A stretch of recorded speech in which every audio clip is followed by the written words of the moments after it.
This is the X-Zone Broadcast Network, broadcasting worldwide on broadcast affiliates and satellite program providers, including CNN Broadcast Network, Sirius Satellite Network, Star Media, Good News Radio Network, Angel Broadcast Network, Wiki Broadcast Network, and WPBN TV. For more information on the X-Zone Broadcast Network, visit us at www.xzbn.net.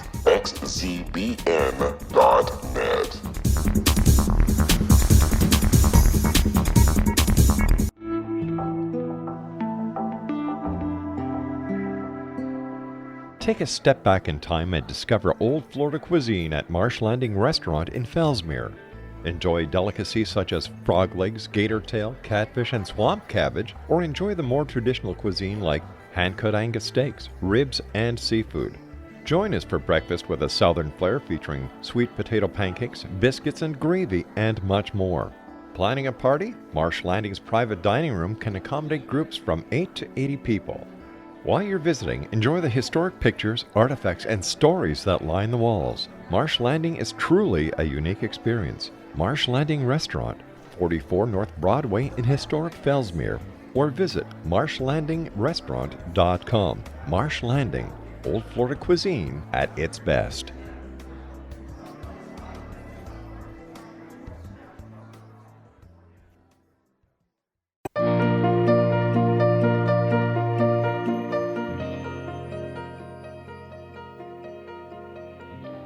Welcome back once again to the Ask Dr. Gibbs radio show at XZBN X-Zone Radio from Toronto, Canada. I trust you all had a happy New Year. I did. If you didn't, I hope the show today will, change of topic, will inspire you to remove your blues and turn negative into positive. My show explores in depth and breadth 5 complex issues, which will probably be added to as we go on.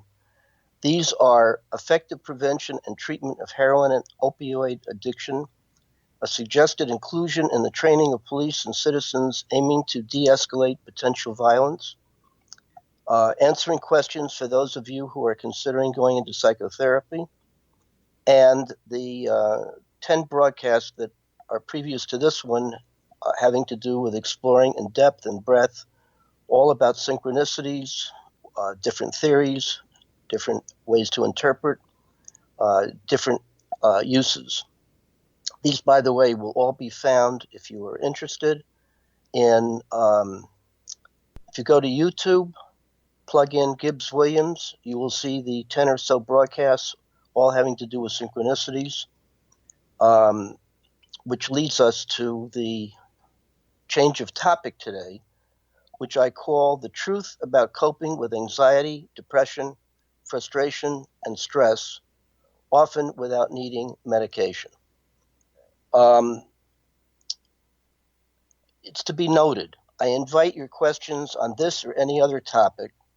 If you get sufficiently stimulated to do such, you may either write to me, gwilliamsny11 at AOL.com, or to another website I have, drgibbswilliams.com, or my Facebook page, where you're invited to ask questions directly to askdrwilliams.net, askdrgibbs.net.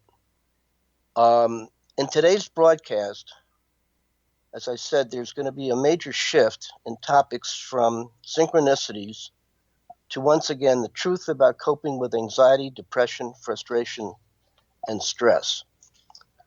I wish to note the following. If you've been following my previous broadcasts on synchronicities, you know that my style is to explore in depth and breadth the topic of the moment. I'm aware that some of you may wish not to have so much information and may prefer to have me get to the meat and potatoes. Suit yourself. But for those of you who have been suffering from these often paralyzing feelings, I believe that the key to understanding, best understanding, is to acknowledge and to learn from your own personal experience, thus for me, the longest way round is the shortest way home.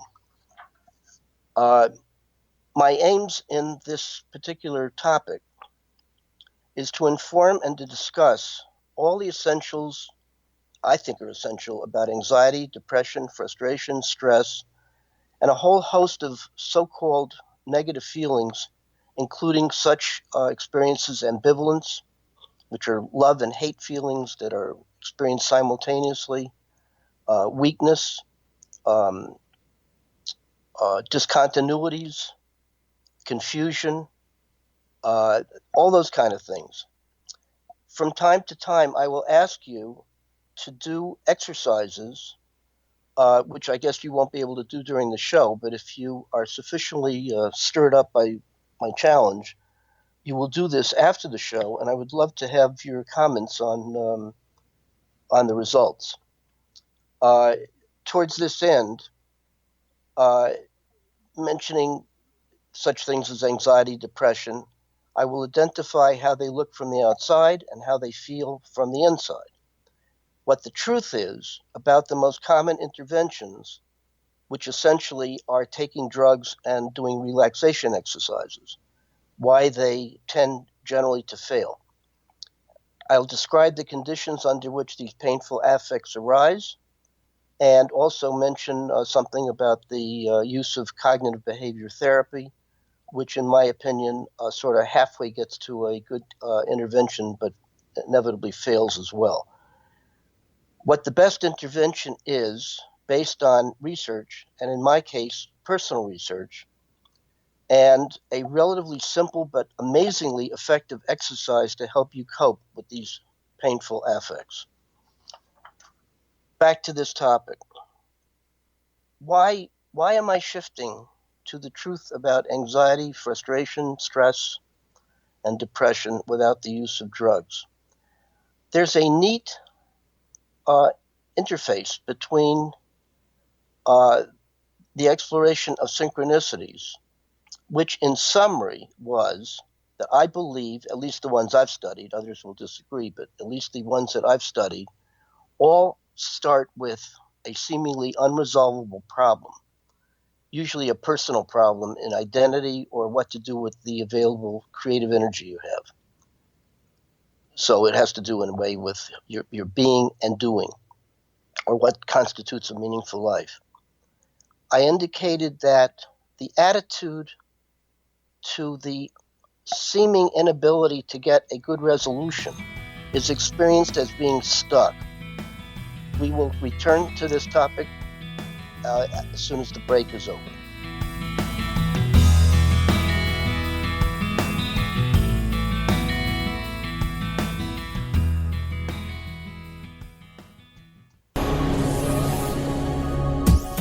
This is the X-Zone Broadcast Network, broadcasting worldwide on broadcast affiliates and satellite program providers, including CNN Broadcast Network, Sirius Satellite Network, Star Media, Good News Radio Network, Angel Broadcast Network, Wiki Broadcast Network, and WPBN TV. For more information on the X-Zone Broadcast Network, visit us at www.xzbn.net.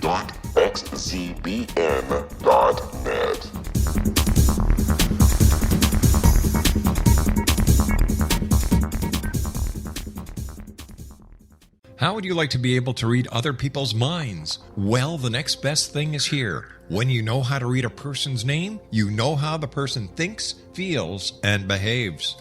Each letter in our name holds a key to unlock our true essence. Our name contains both our gifts and challenges in this lifetime. Mnemology science discovers personality secrets hidden in the placement of the letters of our names, including the first and last impression people remember about us.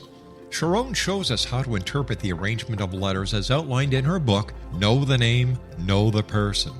Sharon Lynn Wyeth created mnemology science after 18 years of research and testing her theories, and has supported thousands of people around the world in understanding themselves and others better. You'll enjoy Sharon's unique teachings as she shares her system to learn the gifts behind your given birth name. Even if you don't like your birth name, there are jewels in this book. If you're thinking of changing your name, ready to name your child, or wanting to get along better with others, this is the book for you. If you'd like to improve your relationships and change your life for the better, get the book today, Know the Name, Know the Person, or visit www.knowthename.com. That's www.knowthename.com. Take a step back in time and discover old Florida cuisine at Marsh Landing Restaurant in Fellsmere, Florida. Enjoy delicacies such as frog legs, gator tail, catfish, and swamp cabbage, or enjoy the more traditional cuisine such as hand-cut Angus steaks, ribs, and seafood. Join us for breakfast with a southern flair featuring sweet potato pancakes, biscuits and gravy, and much more. Planning a party? Marsh Landing's private dining rooms can accommodate groups from 8 to 80 people. While you visit, enjoy the historic pictures, artifacts, and stories that line the walls. Marsh Landing is truly a unique experience. Marsh Landing Restaurant, 44 North Broadway in historic downtown Fellsmere, or visit marshlandingrestaurant.com. Marsh Landing, old Florida cuisine at its best.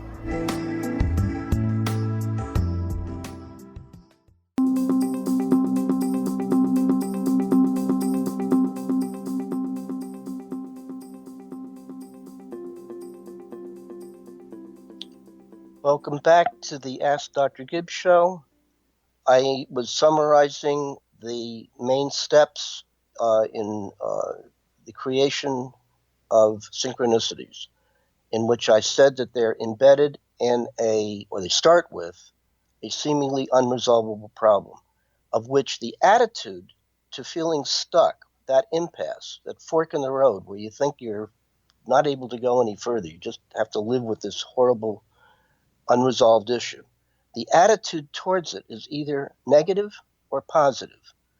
I indicated that if you have a positive attitude, and the positive attitude is damn the torpedoes, full speed ahead, and even though you think you're not going to be able to find a problem, if your attitude is struggling with struggle, I think it tends to stimulate what I believe is everybody's unique creative process. And then you start what I call a psychological scavenger hunt, where you're amassing clues, which are like jigsaw puzzle pieces. And when you fill in the frame and the inside of the frame with those collected pieces or clues, eventually they'll form a pattern. And if you can recognize the pattern, that pattern will take the form of a synchronicity, which still has to be decoded. And I show you different ways of decoding synchronicities to get to the assumed message that is often life-defining. That's on the positive end of things. What about what's negative? A negative attitude towards being stuck is more stuckness. You give up. You may turn to drink. You may turn to excessive stimulation, sex, reading, virtually anything to get away from the painful affects of being stuck. Being stuck is often experienced as having turned on feelings which are extremely painful, and the attitude to the painful feelings is to feel overwhelmed. Chief among these feelings that go along with feeling stuck are anxiety, stress, depression, and frustration, in addition to a whole host of other feelings. Now, from my vantage point, the best researcher to inform you as to what the attitude that one has towards these feelings, where do they come from, how do they feel, what do you do about them, and so forth. The very best researcher is you, members of the audience. Either there's one of you or a multitude, whoever it is. This broadcast is directed to you personally. So, with that in mind, if you can, write this down, or go back over this later on after the broadcast is over. And I want you to do the following. And this will, if you do this, it'll before the next broadcast, it's going to be a kind of pre-quiz as to what your own personal involvement is with these very difficult feelings. And I hope by the end of the time that I'm going to be used to explore this topic, that your experience of it will be entirely different and that your attitude to these issues will be switched from negative to positive. So in that connection, take a blank piece of 8 by 10 paper, and on it, I want you to just sort of relax, open your mind, and on the page, in no particular order, generate every feeling that you can think of. So you might start out with the 4 that I've mentioned: anxiety, stress, depression, frustration, and there's a whole host of other feelings. Whatever they are, good, bad, or indifferent, just put them on the page. I would imagine you could generate 25, 50, 75, doesn't matter, and you're not being graded as to quantity. And you can add to it if you want to. All right, let's say you've done that. On a second page of blank 8 by 10 paper, I want you to draw a vertical line splitting the page in half from left to right. On the left-hand side, I want you to title that page with a negative, a minus sign. On the right-hand side, I want you to title that portion of the page with a plus sign. Now, go back to the generated page of feelings. Assign a plus or a minus to each feeling. I know some of you are going to say, well, I have mixed feelings, they're both plus and minus. If you want to have a third area for mixed, plus and minus. But essentially, I want you to try to see if you can find extremes of either plus or minus. Once you've done that, take all the minuses, write them out on the left-hand side, and take all the pluses and write all the feelings on the right-hand side. Number 3, once you have those lists, I want you to consider what the pluses have that the minuses don't. Obviously, you're going to prefer the pluses. You're going to probably be very hesitant to want to be involved with the negatives. But the important part is they're all feelings, and they have different evaluations that you're going to bring to it.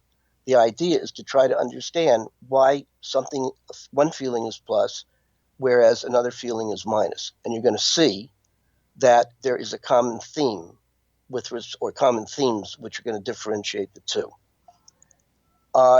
If you do this exercise, I would very much like to hear your feedback. And if anybody wants to be a guinea pig and be on the show, if you would like to volunteer, I would have you as a guest, and we will talk about your experience primarily of these 4 topics of depression, anxiety, frustration, and stress. I think that would be a really interesting show. I also urge you, if you get stimulated by anything that's said, please inform your family members and friends to listen in.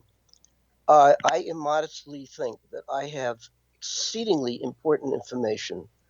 I don't have to probably explain the fact that we live in a world of high anxiety, high frustration, high depression, high stress.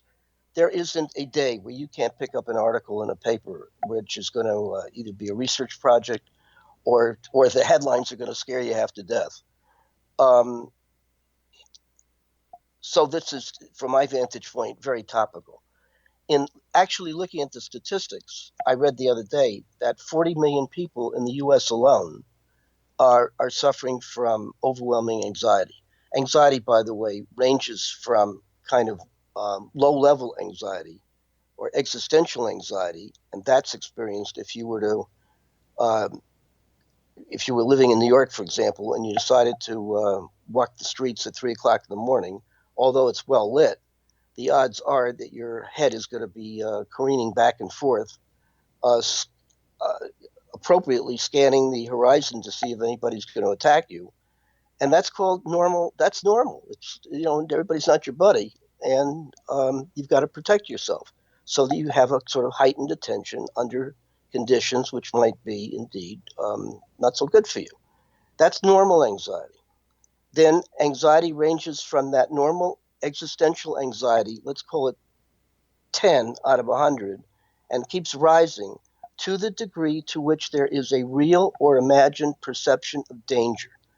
Break the bank danger. I feel that my life is on the line. I'm going to be killed. This is terrible. Is called panic anxiety. And what that is a release of adrenaline that comes from the forebrain of the person that acts as a kind of a protective signal, warning signal, informing the person who has this that there's the possibility of real or imagined danger, and it sends out kind of sugary, uh, pepped up energy so that you can prepare yourself for fight or flight. So it's really beneficial, even though it hurts. It's good. It's good anxiety, not bad anxiety. It's good we have it. If you didn't, you could be pulverized or taken advantage of, and have no idea of what happened. So this is a very primitive, very basic response to the perception of real or imagined danger. This is often, if you take this seriously, it forces you to really be in reality and really forces you to think about what's life all about? What are we doing here? What is this mystery? What do we actually do? And from my vantage point, as I indicated with the talk on synchronicities, I think one way of viewing what life is all about is to see it as a series of unending problems that are just going to be there. And the good life, at least part of the good life, is becoming a very, very good problem solver in both the broadcast on synchronicities and in the broadcast of coping with stress, anxiety, frustration, and depression without the use of medication. You will learn a great deal about how to effectively problem solve. As I said before, the difference between the attitude of being stuck with either a progressive, positive attitude, which is going to turn on an assumed creative process in each person. In this topic, coping with, is essentially going to be dealing with the negative attitude that I said is going to be experienced by one or more of these feelings. I think it's also important to note that the literature seems to indicate that when you suffer from any one of these things, they tend to talk about it as if they're very discrete. I am now a sufferer of anxiety, or these depressed feelings are depressing, and so forth. My experience is different. I don't think, looking back on it, if I'm really honest, and I can vouch for this because I kept a 37-year journal, which is filled with my experiences of depression, negative feelings, my attitude towards them. My experience, and I dare say probably most of yours, is going to be that these feelings, these so-called negative feelings, are going to occur concomitantly. There's going to be a confluence of anxiety, depression, stress, frustration, if I'm right.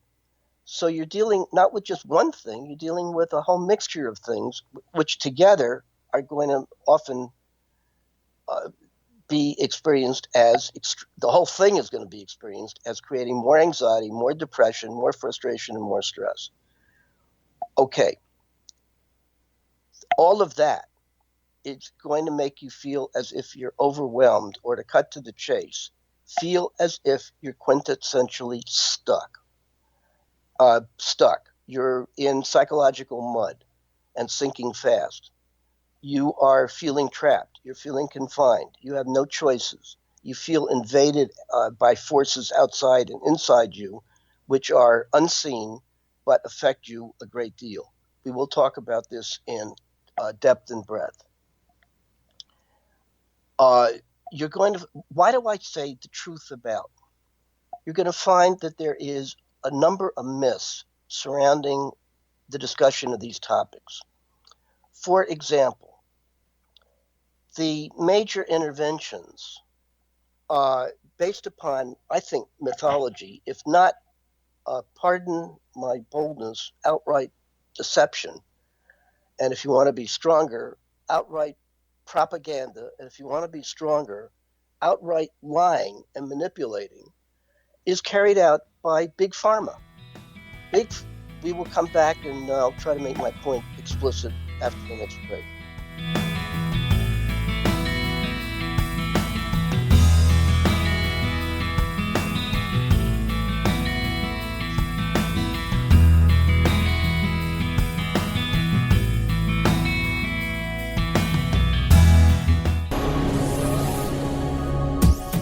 This is the X-Zone Broadcast Network, broadcasting worldwide on broadcast affiliates and satellite program providers, including CNN Broadcast Network, Sirius Satellite Network, Star Media, Good News Radio Network, Angel Broadcast Network, Wiki Broadcast Network, and WPBN TV. For more information on the X-Zone Broadcast Network, visit us at www.xzbn.net.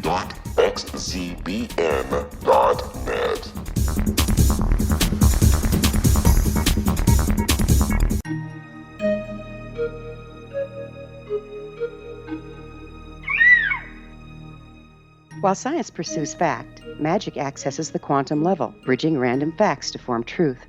As long as science and magic remain separate and polarized, the truth cannot be known. I'm Gwilda Wiyaka. Join me on the Science of Magic radio program, dedicated to unification and evolution of consciousness. During each episode, I'll be speaking with experienced and respected scientists and mystics. From astrologers to astronomers, from medical doctors to shaman, the scientific method to dowsing and intuition, we'll weave together information from seemingly divergent practices to promote unity and enlightenment. Join me, Gwilda Wiyaka, and the Science of Magic right here on the Mutual Broadcast Network. For more information, visit www.thescienceofmagic.net. Gibbs A. Williams, Ph.D., is a practicing psychoanalyst, supervisor, researcher, and author in New York City. Much of his life has been dedicated to understanding nature and the uses of meaningful coincidences or synchronicities. His radical and original non-Jungian, non-mystical, non-magical theory of synchronicities illuminates much of the fog surrounding this challenging and perplexing topic. His ideas and manners are fresh, presented in a style that is both entertaining and highly informative. He is also an expert on crisis intervention, specially focused on violence reduction for the police and citizens, mastering anxiety, frustration, and stress without the use of medication, and effectively preventing and treating heroin addiction. Dr. Williams can be contacted at his email address at gwwilliamsny11@aol.com or visit his website at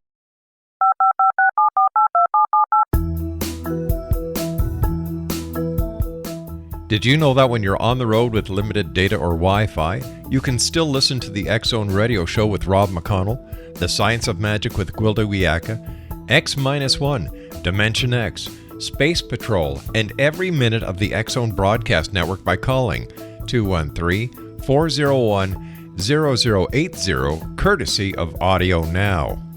No smartphone, app, or internet needed. It saves your data plan and it's free if you have unlimited minutes.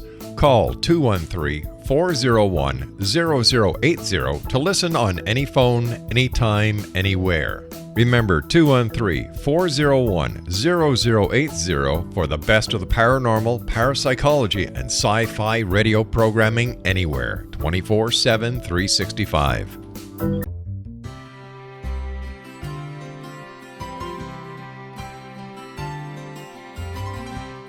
True healing must address 4 levels: physical, emotional, mental, and spiritual, for us to live joyful and productive lives. We tend to treat 3 of the 4, leaving the spiritual languishing. If you're tired of the same dysfunctional patterns cropping up in your life, Soul Balancing is for you. Trixie Phelps, owner and founder of Soul Balancing, is a naturally gifted energy healer trained in numerous esoteric forms, including shamanism. Trixie has created a powerful modality that safely and effectively clears your energetic field. A soul balancing session can remove interference, heal trauma, and restore your hope. Contact Trixie for a life-changing long-distance session today, www.soulbalancing.world.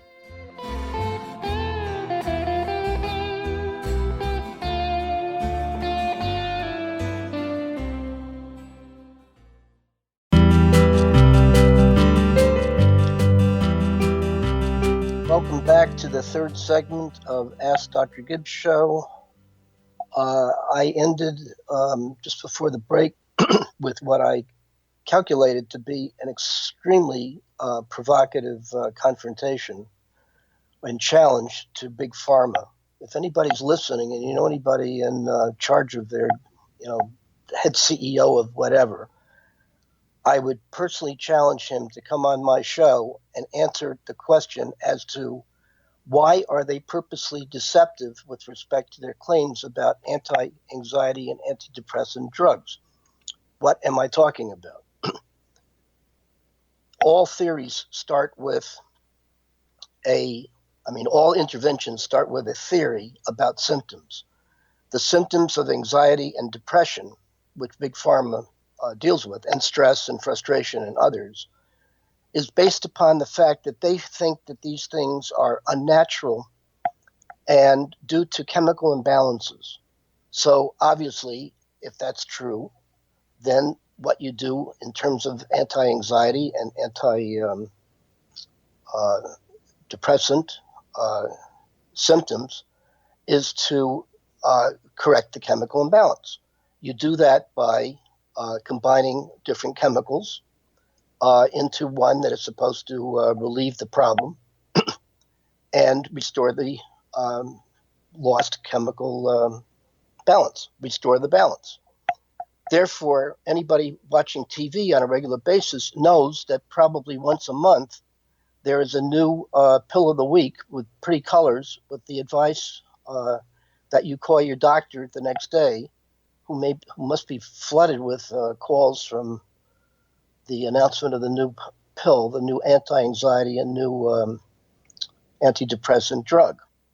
What they don't tell you, and this is critical, please listen carefully. Research has absolutely concluded that 70 to 75% of the beneficial effects of anti-anxiety and anti-depressant drugs are due to a placebo effect. A placebo effect means that the mind, one's attitude to anxiety and depression and other negative affects, plays a central core role in overcoming the painful effects of these symptoms. Mind over matter.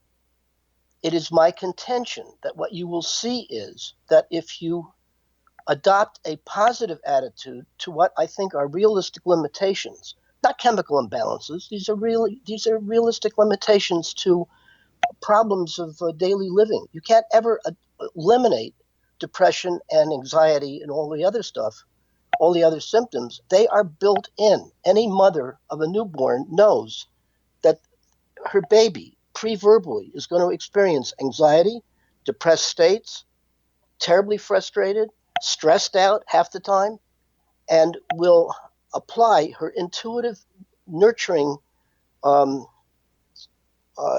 interventions like holding the baby and soothing it, and bathing it, and rocking it, and so forth, to help the baby learn how to increasingly cope with these negative feelings. To my knowledge, no baby has ever needed or successfully had an antidepressant and anxiety drug that has worked. Hopefully, it isn't ever going to be experimented on either. All right, let's say I'm right. And by the way, first of all, I am not advocating anybody here who is suffering from these things goes to a psychiatrist on a regular basis, gets a prescription, and uses prescribed drugs. I am not saying don't do that. That's ridiculous. I have many patients in my psychoanalytic practice that are highly anxious, highly depressed, and go to psychiatrists on a regular basis, get pills, and are indeed helped by them.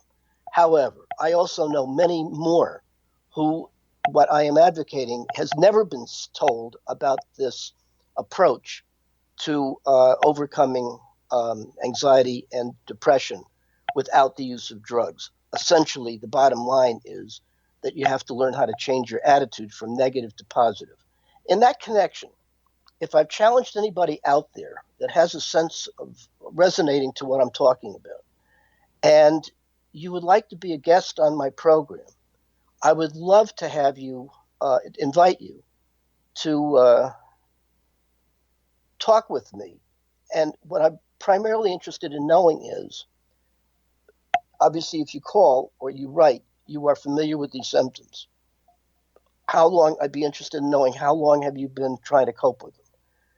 What's your experience of them? What have you tried? What has apparently failed, or why are you calling me? What do you think you need?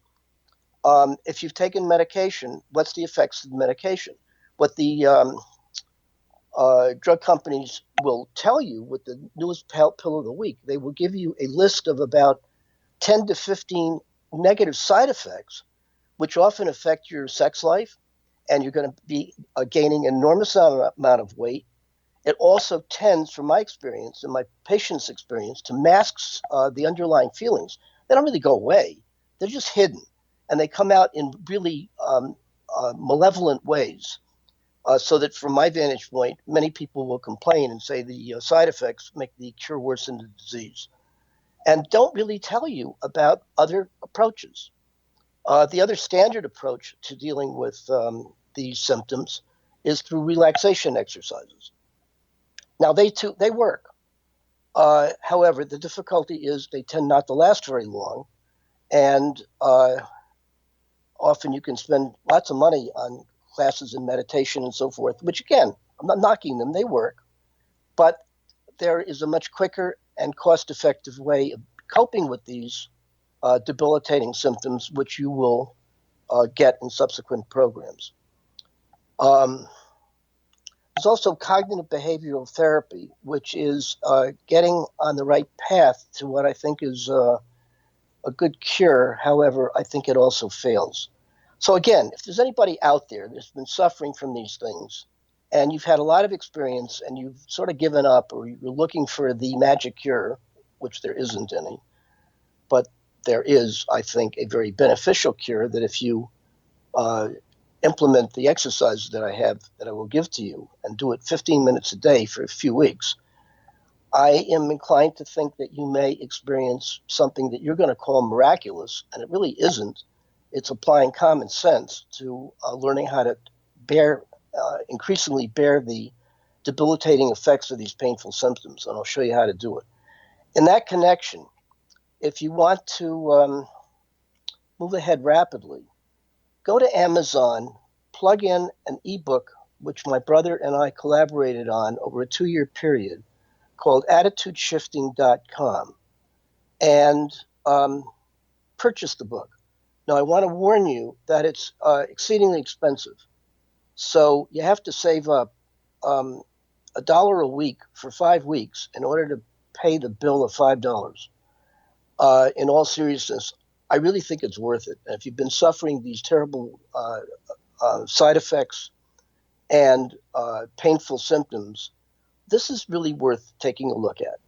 And I will make the following claim. You buy the book, you're not satisfied, doesn't work for you, mail it to me, you get all your money back. You can't do better than that. So what I'm really offering you is a method for effectively coping with these negative feelings, which is cost-effective, easy to teach, easy to implement, and has long-term lasting results. It's based upon the idea that in an accurate description of a problem lies an embedded solution. The trouble, I think, with interventions with these debilitating affects is that they tend to focus too much on symptoms, and they keep reiterating, your head is racing and you feel empty and meaningless and so forth. Most people understand that. They know that. What they don't do is get to causes. And to cut to the chase, I think the cause essentially is a negative attitude to experiencing these painful feelings. Therefore, when asked, what is your attitude to, let's say, anxiety or depression? Most people will say, characteristically, I hate these things. And my attitude is, when I'm feeling anxious, I get more anxiety. When I'm feeling depressed, I get more depression. When I'm feeling frustrated, it frustrates me. When I'm stressed out, I just want to give up, and I feel overwhelmed, and I tend to give up. And then I get depressed and so forth. It's also, I think I have said before, but I want to reemphasize this. The people who suffer from, let's say, anxiety and or depression rarely experience just one feeling. It's a combination of feelings. Therefore, most people that I see in practice will come in complaining about having panic attacks. They feel terribly depressed. They are terribly frustrated because they're not able to do what they used to be able to do. And they feel that something is terribly wrong. They're not exactly sure what it is or how to deal with it. And the net result is that they feel stressed out by the whole thing. So you got a combination of various feelings. This is also something the drug companies don't tell you. So they want you to, take a pill for your depression and then take another pill for your frustration and another pill for your anxiety and so forth. No, they're off. And they know they're off. People are holistic. You present yourself every day as a whole person. You aren't a combination of I am depressed 1 minute, I'm frustrated the next. You're all of it all the time. And attitude really counts. That placebo thing, getting back to that point again, I think the placebo effect is when indeed there is a positive attitude to feeling stuck. There's a positive attitude to feeling overwhelmed rather than a negative attitude. I think you can see the clear segue from the broadcast that I did on exploring synchronicities, where the key to it is the attitude in being stuck. If there's a positive attitude of damn the torpedoes, full speed ahead, even if you're not confident that you're going to be able to get an answer, you will find that it'll turn on what I believe is everybody's creative process, and you'll eventually find an answer using that creative process of yours. What I'm concentrating on now is that when you're stuck and you have a negative attitude to being stuck, you're going to get bogged down and feel as if you're in the mud and trapped and confined and overwhelmed by being overwhelmed. The key to success is to be able to convert your negative attitude to these symptoms into one that's positive. That's what the major thrust of this program and subsequent programs on this will be. Again, anybody who is suffering from one or more of these negative feelings, please volunteer to be on my program. I'll have you as a guest. We'll talk about your experience. You'll tell me what failed, what you think you need. I'll work with you and see if during the program, have another break. We'll return in a few minutes.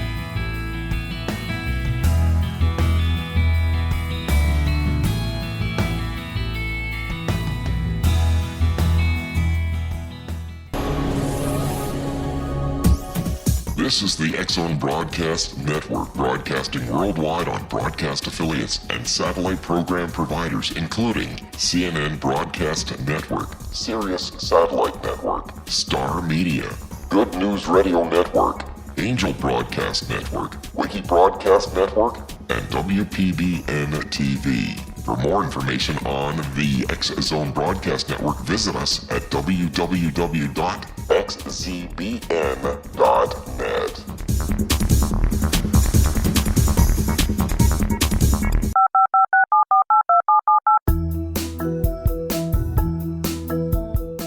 Did you know that when you're on the road with limited data or Wi-Fi, you can still listen to the X-Zone Radio Show with Rob McConnell, The Science of Magic with Gwilda Wiyaka, X-1, Dimension X, Space Patrol, and every minute of the X-Zone Broadcast Network by calling 213-401-0080, courtesy of Audio Now.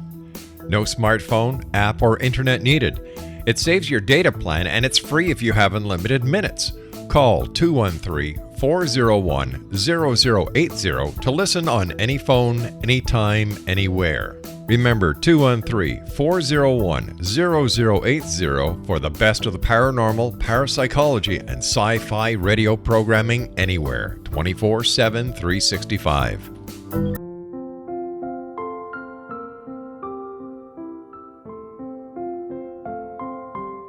I am Dr. Carl O'Helvey, founder, president of a new cancer foundation focusing on evidence-based physical, mental, and spiritual interventions, including natural cancer cures, prayer, meditation, affirmations, nutrition, and other related holistic cancer prevention and cure modalities. These are used in cancer education, research, and financing care. I ask for your help to continue this important work by donating at www.holisticcancerfoundation.com.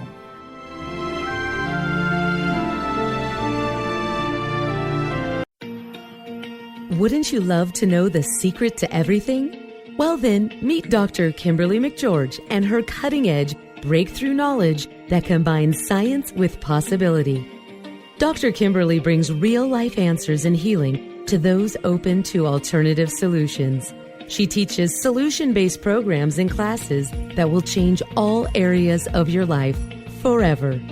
Specializing in conscious creation, intuitive readings, and energy medicine, you can rapidly shift health, relationships, business, and money and abundance challenges quickly. Receive her best-selling book, Secret to Everything, at no cost by going to secrettoeverything.com/X-Zone. That's right, transformation can start now. Just go to secrettoeverything.com/X-Zone and receive Dr. Kimberly's book for free. Little children aren't the only ones afraid of the dark. Millions of soldiers return from war zones with PTSD, anger, frustration, fear, and loneliness, much of which surfaces during the darkness of the night. You have the chance to change the lives of these American heroes. Songs and Stories for Soldiers.us provides free MP3 players for these men and women. With a list of 3 million songs in 16 different styles, 100,000 audiobooks, and 30,000 old-time radio programs, every veteran can find something to soothe and comfort them at no cost. All our players contain an 8-hour audio program designed to help veterans fall asleep. With 1,500 plus vets now participating, it's our goal to deliver 10,000 audio players this year. Go to our website at songsandstoriesforsoldiers.us. Help us help a veteran make it through the night. You're listening to the X-Zone Broadcast Network, www.xzbn.net.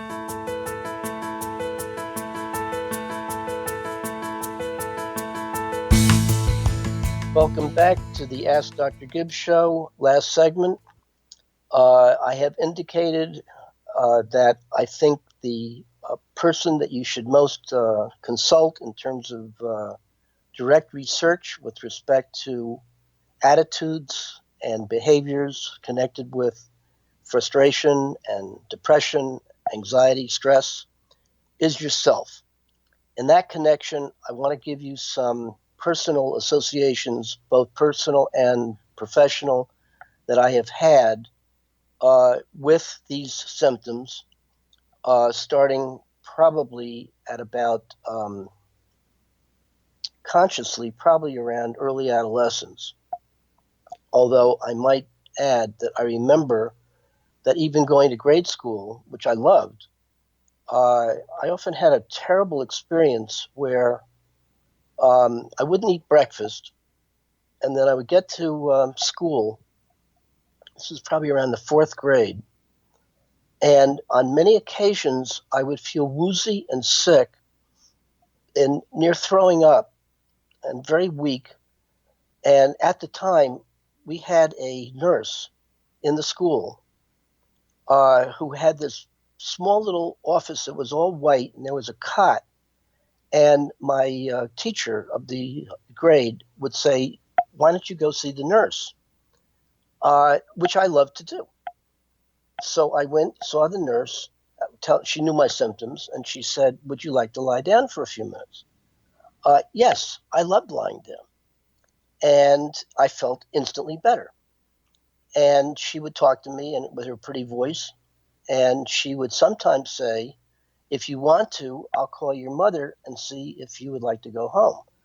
Well, I loved going home, and I loved calling my mother. My mother was a club woman, and she was always out clubbing with her organization, and I don't think I had enough of her attention.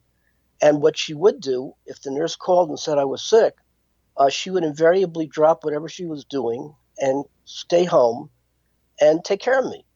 And I loved that. I thought that was great. I hope you can see where I am going with this, that my anxiety attacks and nausea and feeling empty and sick was really useful to me. It allowed me to have a clear path to having my mother be with me. I guess what I'm really saying is that I have learned through the years that behavior is purposeful. Symptoms are purposeful. And even though they hurt, I didn't like feeling weak. I didn't like feeling sick. The truth of it is, it netted me something which I really loved, which was to have more attention from my mother. So that I hope I am conveying the fact that these things aren't just one-to-one. These symptoms have a lot of meaning. And the key to success is really trying to understand for yourself personally what these individual symptoms mean. In the course of the next few weeks and the programs, I will show you a way to be able to do that. My next association to these feelings was when I started. Somehow my nature was to ask big questions about who was I? What did I want? What was the meaning of life? What was I going to be? Is there a purpose? How do I know what that purpose is? I guess that's the course of topics that somebody who's interested in speculative philosophy would be naturally involved with. So it's probably no coincidence that when I got to Columbia University a number of years later, I majored in philosophy. It seemed to be speculative philosophy. It seemed to be the only subject matter that made any sense to me in terms of really exploring the depth and breadth of it. However, while it pointed the way to big issues like what is the good life, and I would read formulas by people like Socrates. The good life is to know yourself. And Plato's formula for the good life, a sound mind and a sound body. And then there was Aristotle's formula of a balance between mind, head, and spirit to get your own balance point. All of these people spoke what to me felt like the truth. It made perfectly good sense. But when it came to implementing it on a personal level, I began to realize I'm more than a disembodied intellect. I'm also a creature of usually mixed and very complicated and tricky feelings. So that, for example, the simple formula of know yourself sounds good, but it raised more questions than it answered. So, for example, what is a self? Where is myself? Knowing myself, that's knowledge of myself. What kind of knowledge are we talking about? What is knowledge? What is myself? Where is it located? And I began to feel like I'm not sure I have a self. And that was a good self-diagnosis. The truth of it is, when I eventually went into psychoanalysis 35 years later, I discovered that I was suffering from not having a cohesive self. So that what I read made a lot of sense intellectually, but I couldn't experience it. And I want to make that message clear to anybody, to everybody. Words, we as human beings, we converse in language. It's all we have. And that's how we make sense out of the disordered and confusing aspects of experience, through language. So that words we take very seriously, and the meaning of words we take particularly seriously. So my aim is to have you take symptoms, which everybody will be aware of, or you wouldn't be listening to this program. So you take the experiences of anxiety, frustration, and so forth, and you want to make those words really live. What is it that you're experiencing when you say you're anxious? You talk in terms of having panic attacks. What are you talking about? What's the difference between your experience of anxiety and depression? And how does that all relate to stress? Pick up a newspaper without reading statistics about alarming increases of people suffering from these symptoms worldwide. If you look up the prevalence of people who are distressed and panicky and depressed and so forth, the statistics are alarming. In culling through whatever statistics there are on this subject, half the people in America, half the people in the United States have been shown to have crippling panic attacks and or depressed states, are terribly frustrated, and out of frustration comes enormous anger. So you have all this violence that's going on. People are probably very hurt and frustrated. They're not getting what they want. They feel impoverished. The government's not taking care of them. You get the point. And the overall attitude to all of this is they're stressed out. I'll bet you if you just listen for the term I'm stressed out, just keep an open mind and go through your day, I'll bet you you'll hear those terms for your friends, family members, yourself, the radio. You can't avoid it. It's in the air. Part of why I think that this is so important is that I believe this is a worldwide crisis, and I think from my experience researching this, both personally and professionally, I think that this particular topic goes to the core of the other interest that I have. Certainly has to do with synchronicities. I think it's the root of the problem with increased violence and escalation between police and citizens. I am convinced that it is the core of effective treatment of heroin and opioid addicts, as well as those with drinking problems and other addictions, and is the basis for, I think, why most people become patients seeking out some form of psychotherapy or psychoanalytic psychotherapy and so forth. People tend to come in a state of crisis. What's a state of crisis? It's when the ordinary sense of normal gets into an extreme sense of abnormal. You can't start doing what you want to do, and you can't stop doing what you don't want to do. And you're going around and around and around in a circle going nowhere fast. And most importantly, in a state of crisis, if you just say, well, what's crisis feel like to you? Inevitably, you will have people who have become newly patients speaking about feeling overwhelmed by, guess what? Anxiety, depression, frustration, and stress. I urge each person listening to me now, if I say to you, which I'm about to say, are you aware of what anxiety is? Depression, frustration, stress. How often do you experience these things? What do you do to try to cope with them? How successful are you? Do you take medication? Does it work? If it doesn't work, what's wrong with it? What do you think you need to make yourself better? These are all very important questions. And do this not only with yourself, do this with your friends or family members that you can identify are burdened with the same stuff. Invite them to listen to this and perhaps other programs as well. What I am going to give you is the result of decades of personal and professional experience with these symptoms. The good news is that there is a relatively easy approach to it that you have to, it's not going to be magical, the solution, because you have to work at this.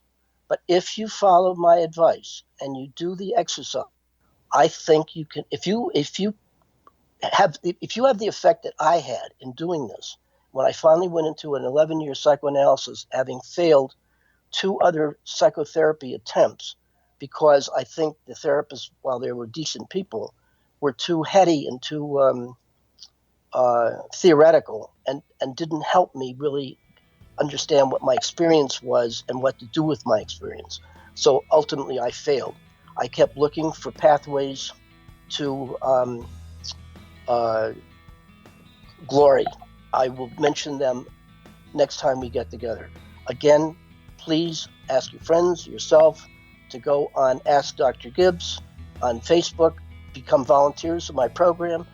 Have a good week. See you next week.